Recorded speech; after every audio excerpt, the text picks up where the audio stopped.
Should be live on YouTube. Good afternoon. My name is Patrick Hawe. I'm an associate member of T3 Trading Group, which is an SEC registered broker-dealer and member of FINRA SIPC.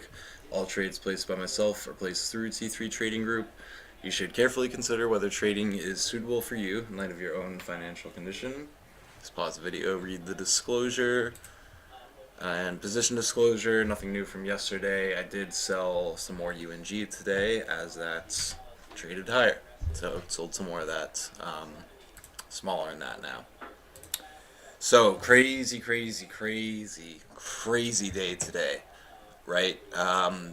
Morning plan was basically the same as yesterday, which is just wait for Powell. Probably going to be choppy into Powell, and that's what we were. We pretty much, if you look at, this line is the difference between yesterday and today, but if you ignore that, it's pretty much the exact same action, just chopping 410, doing absolutely nothing as the markets wait for Powell.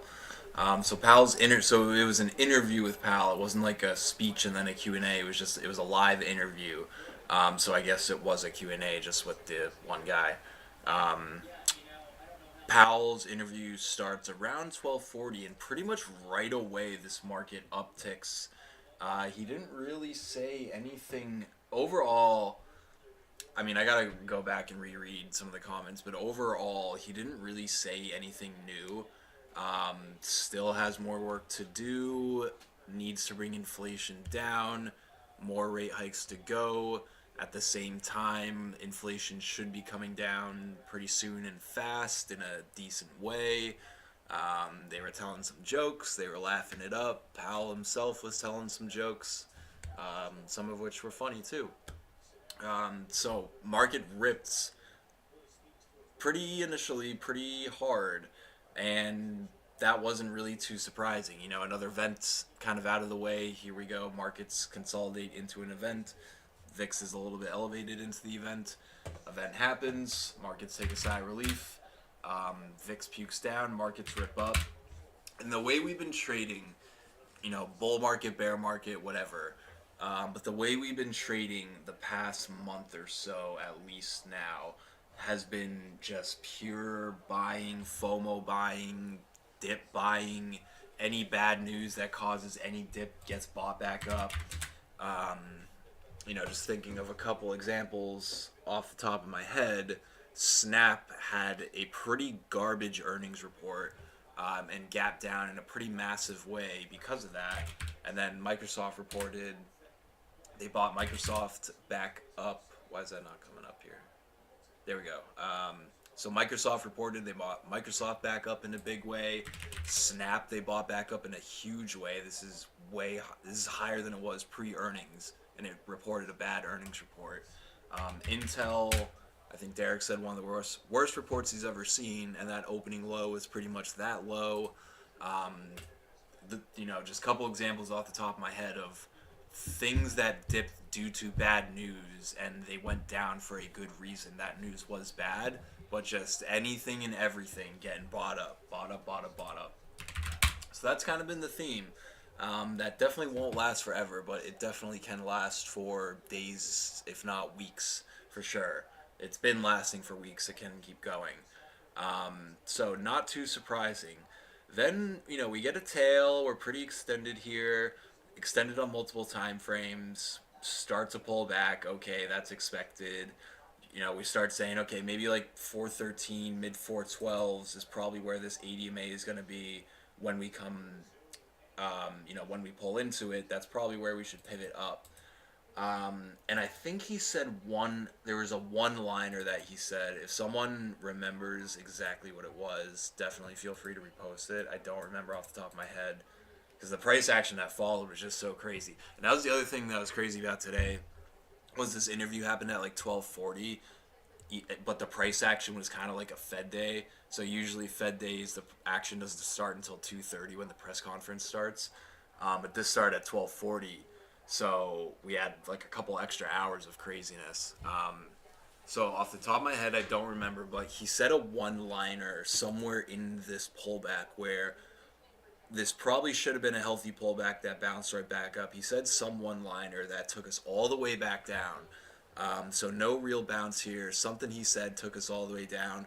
And we were talking about that too while this price action was going on. It was a little bit, it's different than the Fed day too, because on a Fed day, you get the 2 p.m. rate decision, then the 2:30 p.m. press conference. Usually by 2:45, he's done. The Q&A starts. But, by that far into it, you usually start trending. You've made your whiplash moves and start trending. But this was consistent, more questions where, we're saying careful chasing highs. If you're looking to buy a pivot, just still use an out because this is all good and great, but he could say something that changes things. Um, if continues get strong, yeah, so maybe just re-emphasize, which isn't really anything new, but he kind of just re-emphasized if the job market stays strong. What they're worried about, really, I think at this point, they're not so much worried about a super bad recession. In the back of their head, I think what they're worried about is if they really do get like a perfect soft slash no landing, um, I think they're worried about a re-uptick in inflation, which is a very real possibility if, the market's trading like again, any dip is being bought, right? So things are only going to get so good and so perfect where it just, if stocks start ripping and penny stocks start ripping and cryptocurrency starts ripping and everyone's rich again and all that, it's only natural that inflation actually might uptick again, right? Um, so I think that's kind of more what they might be not worried about, but just they're not so much worried about a bad recession now as much as they seem to think they're pretty good with this soft landing, but they do not want an uptick in inflation. They do not want that to go back up. That causes way worse problems, longer term problems. Um, so yeah, he kind of just reemphasized, thing again, job market strong, inflation doesn't come down, need to wait for data, yada yada. More, we might have to price more rate hikes in. So he didn't say like, oh, we might need more rate hikes. He specifically said we might need more rate hikes than are priced in right now. Data dependent, which of course that's what they always are, data dependent. So reverse that whole up move, came back down, and then at this point at 408, SPY's kind of having levels around like every $2 or so, 410, 408, and then you can see like 406 to 405 area here.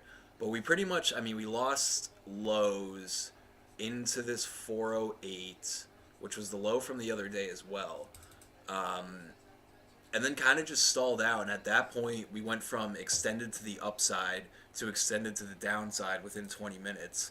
And I think some of us stepped in, bought some 408, and probably did not hold for the entire move up. So we break levels, and this is, again, important too. One of the big lessons for today is definitely knowing and respecting your levels. But come back down to 408, get our extension bounce, make a higher low, and then we break this pivot, which confirms a double bottom, and we spend the rest of the day pretty much zooming all the way back to highs. We had this one pull right here where we kind of bull flagged, broke up, and then broke right back down. And then we went parabolic into the close just to pull back into the close. And that this afternoon is a further just confirming statement that the FOMO buying is real, right? Just any dip is being bought. Sure, they sold it back down. Robots sold it back down here, but people are not scared and selling and stopping out. They're buying more. Is the only that's the explanation for the move higher, right? It's an incredible move higher today, this afternoon from lows, but at the end of the day, it's really just more buyers than sellers. So crazy move. Thin liquid markets, sure, but really just FOMO buying as well. To the point where now, I was talking about this afternoon, if you look at the slope that the S&P is moving up, we're starting to possibly enter a parabolic curve. Well, we're in this curve, but this is really starting to show here. These higher highs and higher lows are happening at an exponential rate, and the degree occur. I mean, you can just kind of see it in the headline, but you can also like draw it from just the slope of the trend. It gets, it's not too steep, and then it gets steeper from this pivot, and from this pivot, and this pivot. That trend is getting steeper and steeper.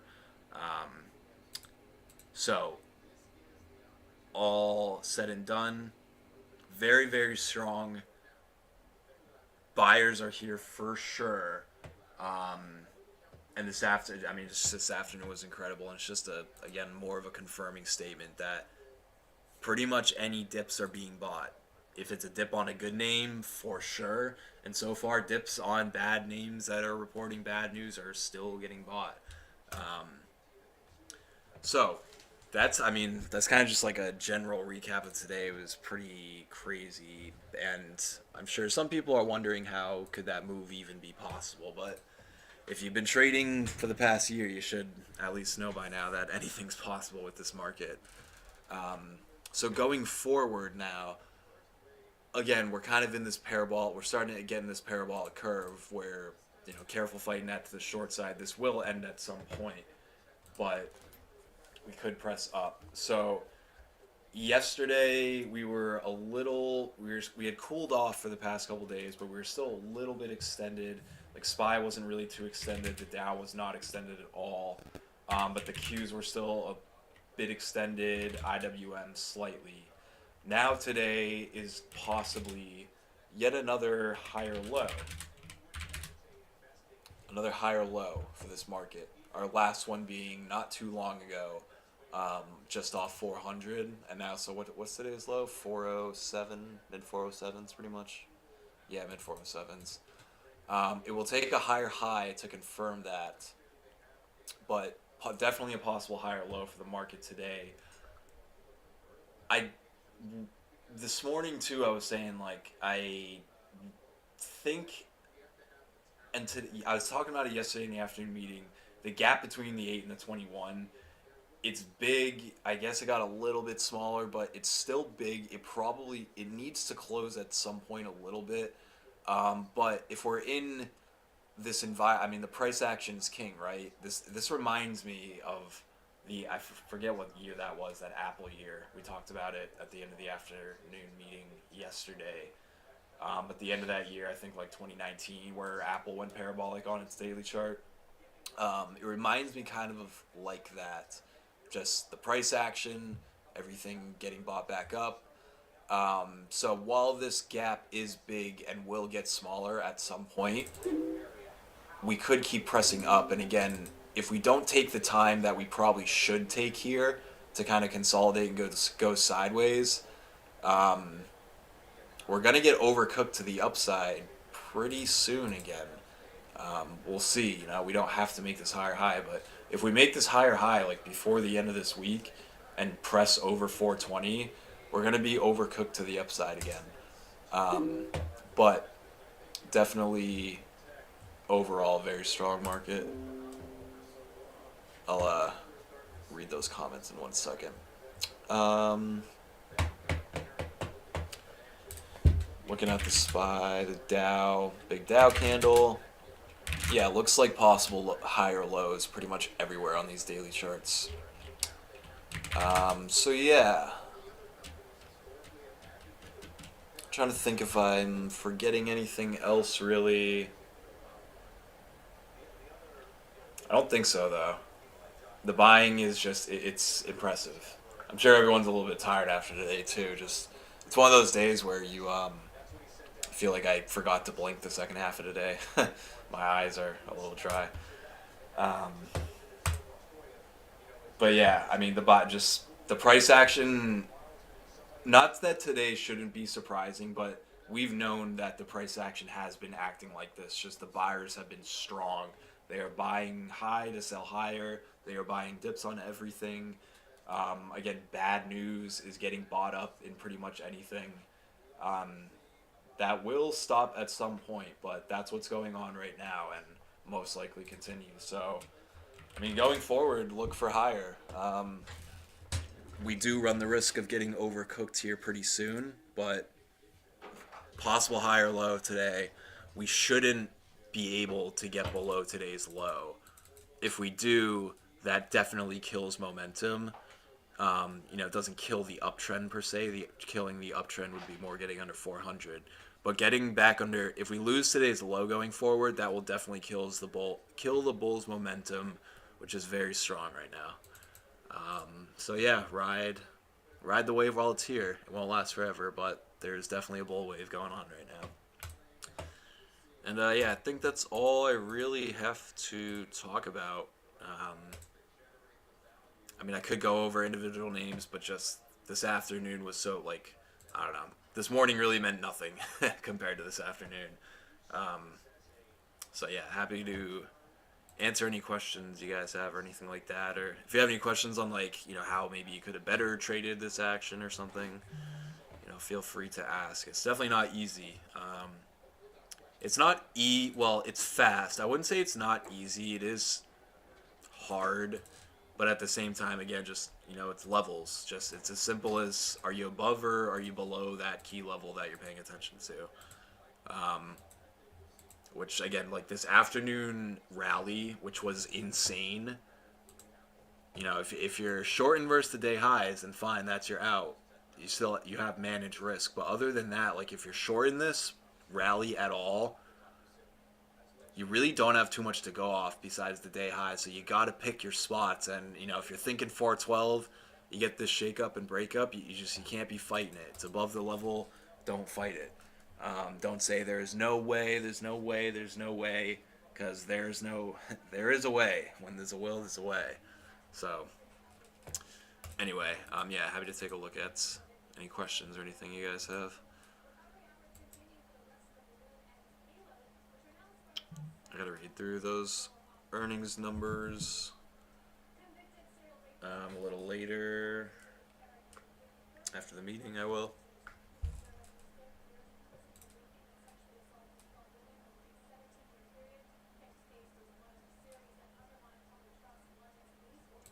CMG, I saw that was down initially. Got 1620. Nice snag. Wow, look at you. You're on fire today, sure. You did a much better job than me at holding some of those longs on that tip.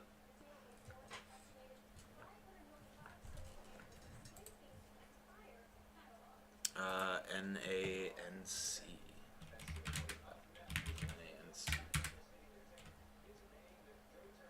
Series portfolios trust unusual whales.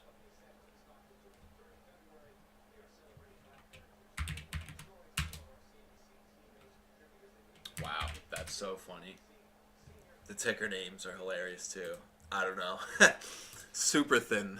I'm not trading those. Super thin. But it is funny. That's yeah, I don't know. It's funny.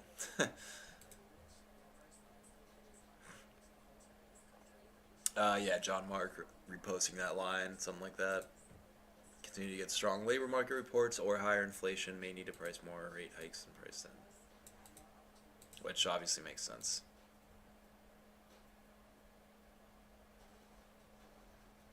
Or as the SPY could be entering range of 418 to 407. Well, I wouldn't really say entering as, we're in that range, but what are you saying, 418 to 407? Yes, so again, today's low, mid 407s, that's our pivot. And yeah, we definitely, the way we're trading it seems like it's very possible for us to make a higher high sooner than we should. I don't think we should make, like what you're saying, 418 to 407 range. I think that's what should happen, but the price action is trading in a parabolic manner, so there's a chance that we do just keep going. But for now, we are in that range for sure. Which I assume that 418-ish for SPY is roughly 4,200 for the futures.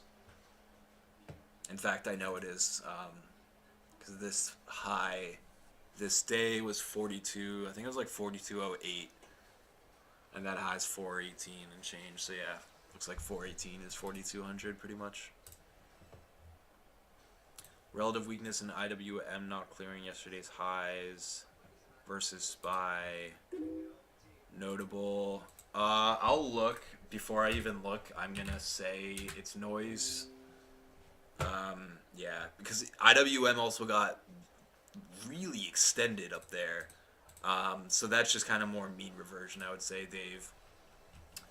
Um, the Dow looked like it might roll over and got well over yesterday's high, while the IWM got really extended and then didn't. So, not noise, but just kind of more mean reversion. That was the stronger one, so it makes a little bit more sense for that to be weaker, while the Dow was weaker, now stronger in an overall environment where everything is strong. It's healthy rotation.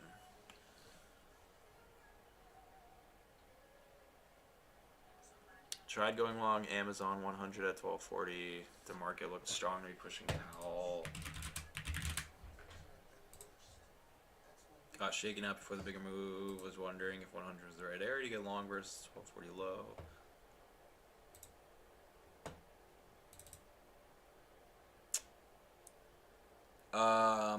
So did you get shaken out like during this, like while this 1240 low candle was happening, and during that it made a new low, which ended up being the low of this candle?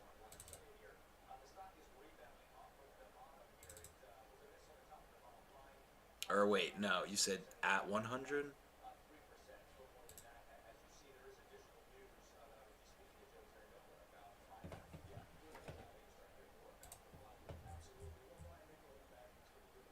Oh man, that is so brutal. That is brutal. Um, I think that that was the right idea, and you just got shaken out, and you had to try it again, um, which is something you often have to do in these crazy whiplash markets. But if the risk reward is right, which it should be, if it's not right, you shouldn't be taking the trade in the first place. But you should be thinking you should at least get possibly 2 to 1 is like a general rule. You know, hopefully you're getting 5 to 1, 10 to 1, but you should be at least thinking 2 to 1 is possible. If not, I don't know. That trade's probably not worth it unless it's 100% guarantee. So, like, say you're buying 100 versus 99.50 for easy math sake, and you're thinking this should at least be able to get towards day highs, which is 101.50. That's 3x. It can be worth it to try it a couple times, because if it works, if the trade works, and the math will work itself out where you still make money. So, let me just reread your question. No, I think it was right. I think he got super unlucky in that shakeout. And again, just keep it simple, Kyle. I don't want to say keep it simple, stupid, because you're not stupid, but that's the saying, right? Um, so Amazon breaks 100, you get in, stops you out because it got below the level it shouldn't get below. That's good trading, good risk management. And then it goes back above 100, and then it makes its move. Um, there's not. I don't think there's anything you can do except retry it there. And if you retry, obviously, if you did retry it, that would have ended up paying. Even if it ended up stopping you out, hopefully, if your risk management's good, you still at least make money in that a little bit. And yeah, I think that's super unlucky that it shook you out there, but that's a great example of just being willing to try something. And that doesn't mean trying an inside five in the middle of the day when we're chopping around and the market's not doing anything, right? But like when the market's moving on Powell, it gets over the level, comes back below the level, you get stopped out, fine. But then it goes back above the level, and it stays above the level. And then it goes back below the level. And then it goes back above the level. And you might have, you could have even possibly tried again over here. Hindsight's 2020. But yeah, right idea. Unlucky on that shakeout. Happens all the time. It happened to me today in Tesla, at least like once or twice. I got shaken out Actually, no. Yeah, I think somewhere around here. But yeah, it happens all the time. You just got to be able to retry it. And again, just to just to really re-emphasize, that doesn't mean retry every single trade you get stopped out on. That doesn't mean retry every inside five in the middle of the day when the market's not doing anything. But when we're moving for a reason, either the market or you're playing an earnings name that just reported earnings or something like that, then you can really, go with that level, go with those levels. So yeah, I hope that helps Kyle. That, I feel bad that he got stopped out on that, but trust me, it happens all the time. If the math makes sense, it'll be good in the long run. But it's up to you to press the button. Still, it's up to me to retry Tesla short at 197 in the afternoon, and I didn't, and I could have had a decently better day if I did. So that's my fault. Trade the price, not the opinion. Yep. Many were positioned for lower, and now they have to chase. Yep. They are chasing. They've been chasing. They're still chasing. Again, those positioning charts, they are not at lows. This is not a market where people don't have positions on. People have repurchased. We're not, at highs or anything, but looking for Tesla to hit the 200-day and reverse as the end of the rally phase. Tesla's 200 up at 227. Wow. This is another one that I sold too early. But I don't have the 200 on my chart, somewhere up in the 200s, which that's like the next area. That makes sense. If it gets through 200 into 220-ish, all this consolidation, that's definitely your next resistance area. I could see that's happening. Let me check YouTube. Don't see any questions on YouTube. I don't know if you guys just have all the answers or if you're tired. But happy to call it if you guys don't have anything else. Quite a day for sure. Another higher low again, just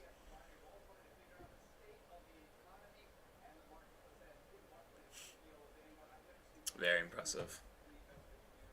We shouldn't be able to make a higher high right away, but the way we're trading, it's definitely possible. And again, just to cap it off, if we do make a higher high this week and push over 420, we will be overcooked again sooner than later. Do I buy the laggards tomorrow? No. I'll buy what they're sweeping tomorrow. That's been working pretty well, and I'm going to stick to doing that. Yesterday was Snap, off the top of my head to pick a name, and today was Google. And that Google certainly paid today. So yeah, I guess we'll see what they come in and buy tomorrow. But for the most part, no. I'm not a fan of buying relative weakness for a catch-up play. I'd rather buy relative strength. And then if that relative strength doesn't go, that'd be a sign to maybe even short relative weakness, right? So we'll see. We'll see. Any other questions or anything? You guys feeling it? I'm feeling it too. Do I keep a total? Honestly, just in my head, I used to when I first really started watching them, which at this point is years ago, at least a few years ago. No, just in my head. I don't know. I got a good memory for stuff like that, I guess. I can't remember people's names for the life of me, but like stuff like that. Yeah, I just remember it in my head. Some stuff I forget too, but yeah. I do not keep a ledger, but where I on it also like where I get it from, which I get it from Wall Street Jesus. He keeps, they have like a tab there, so I can look back if I ever really want to. Yeah, I would say Google was the main one today. Probably Nvidia, close second. Nvidia was pretty consistent too.